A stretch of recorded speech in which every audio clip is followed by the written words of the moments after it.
Take our lead, let's help you make your mark. Our goal is your satisfaction. Let us show you the way.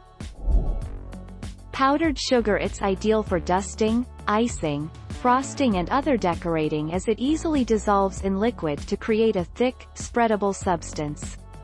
It can be used in cakes and cookies to give a more dense texture.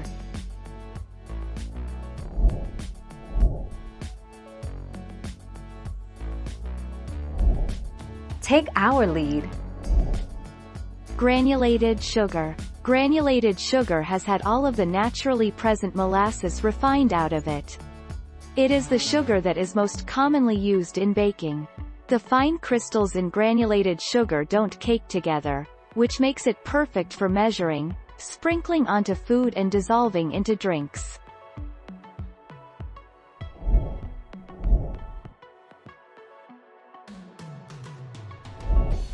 Take our lead.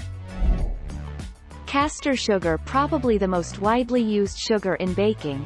Castor is especially great for super light, refined sponges such as genoise, meringues or for cakes that have a low flour content, such as brownies, which rely on eggs and sugar whisked to a mousse to provide the structure.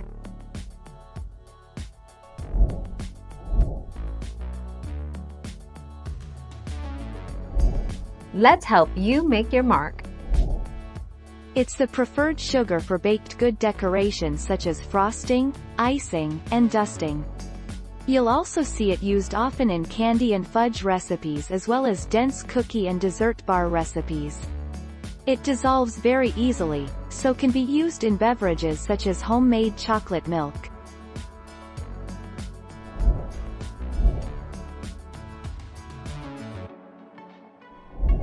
Let's help you make your mark.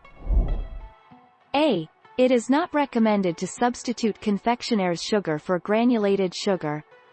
Since confectioner's sugar has a much finer texture, and it contains a small percentage of cornstarch to prevent caking, substituting can give you unexpected results.